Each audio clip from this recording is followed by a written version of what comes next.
जय जगन्नाथ जय मातारिणी मु सूर्य आपण समस्त को स्वागत करछि दी उत्कल न्यूज चैनल परिसर।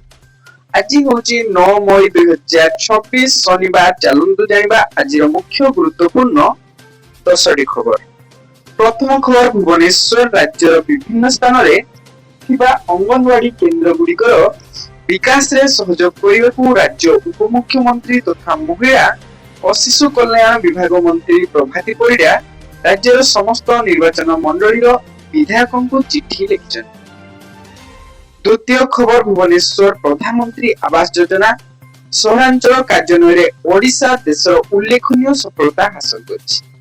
सूचना अनुसार सेप्टेम्बर 2024 रे पीएमएवाई 2 आरंभ होइतिला।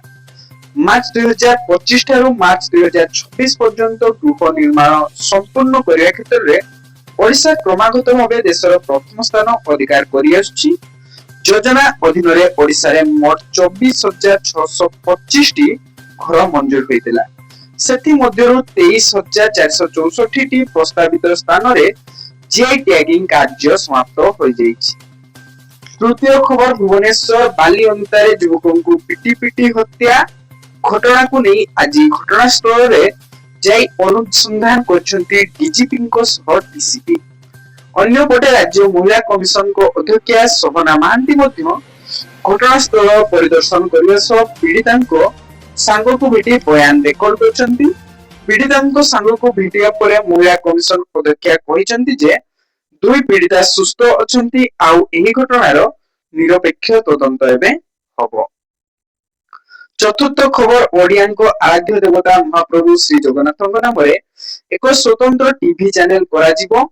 एने आईन मंत्री पृथ्वीराज हरिचंदन को अध्यक्षता एक बैठक अनुष्ठित हो जाइछि। प्रस्तावित नुआ चैनल रो रूपरेख, दैनिक कार्यक्रम, जगन्नाथ संस्कृतिर परिव्याप्ति, भक्तों को मनरे जगन्नाथ को नैथिबा भावनार परिप्रकाश संबंधी आस्तिबा प्रस्ताव पर आलोचना एबे होउछि। पंचम खबर, गुजरात गस्तर मुख्यमंत्री मोहन चरण माझी 48,330 कोटी टंकार पुंजी विनियोग प्रतिश्रुति सह ओडिशा फेरचंती। अहमदाबाद मुद्रा एवं उद्योगर अनुष्ठित ओडिशा निवेशक सम्मेलन रोड शो रे राज्य सरकार 71 टी विनियोग प्रस्ताव पाइछंती, जेउथिरे 8 टी बुझामणा पत्र एवं 63 टी इन्वेस्टमेंट इंटेंशन फॉर्म शामिल रहिछि। एही विनियोग माध्यम रे ओडिशा रे प्राय 67,838 टी नुआ रोजगार में सृष्टि हो बोली आशा करा जाउछि। षष्ठ खबर, नवा दिल्ली टेलीकॉम ग्राहकों को अभियोग समाधान व्यवस्था को आहुरी कड़ाकड़ी करने को भारतीय दूरसंचार नियामक कर्तृपक्ष एक कठोर नियम आनिबाकु जाउछि। ताहार चिठा जारी कहा जाइछि जे सेथिरे उल्लेख रहिछि जेउ ग्राहकों को अभियोग समाधान करिबारे अवहेला कले कंपनी को 50 लाख टंका पर्यंत जरिमाना गणिबाकू पड़िबो। सप्तम खबर, टाटा ट्रस्ट रो हेबाकू थिबा बोर्ड बैठक को चलित मास 16 को घुंचाई दिया जाइछि। एही बैठक ऊपर रोक लगाइबाकू बॉम्बे हाईकोर्ट एक आवेदन कर जाइथिला, जाहाको कोर्ट खारज कर दैथिला। एहा सत्वे बोर्ड बैठक तारीख बदली जाइछि। टाटा ट्रस्ट होची टाटा ग्रुप को परिचालना करथुवा संस्था टाटा सन्स रो सही विभाग अंशधन। तेणु एहार बोर्ड बैठक टाटा ग्रुप पे विशेष महत्व रखुछि। अष्टम खबर, नवा दिल्ली भारत रे बांग्लादेशी बेआईन अनुप्रवेश को नहीं दीर्घ दिन वाला दुई देश भितर तिक्तता लागि रहिते बेले उभय पश्चिम बंग और आसाम रे बीजेपी रो दमदार विजय परे बांग्लादेश एबे भयभीत होई पड़िछि। भारत काले बेआईन बांग्लादेशी को भारत रो जबरदस्त ठेली बाहर कर दबो, एही आशंका रे बांग्लादेश सरकार सीमा रे कड़ा पहरा पई आदेश दैछंती। नवम खबर, आटलांटिक महासागर रे केप वर्डे निकट रे अटकी रहितवा क्रूज जहाज एमवी हंडियास रो हॉर्न भाइरस व्यापिबा घटना इबे समस्तन को भयभीत करिछि। जहाज रे थिबा क्रूज सदस्यन को मध्यरु 2 जण भारतीय अछंती। जहाज रे हंटा भाइरस व्यापिथिबा बेले इथिरे 11 जण आक्रांत होइथिबा बेले 3 जनकर मृत्यु होइछि।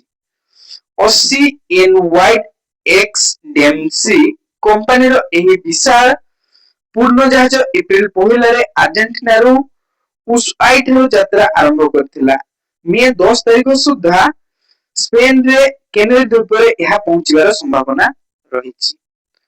ଦଶମ ଖବର, ଭାରତୀୟ ପ୍ରତିରକ୍ଷା କ୍ଷେତ୍ରରେ ଆଉ ଏକ ସୁବର୍ଣ୍ଣ ଅଧ୍ୟାୟ ଯୋଡ଼ି ହୋଇଛି।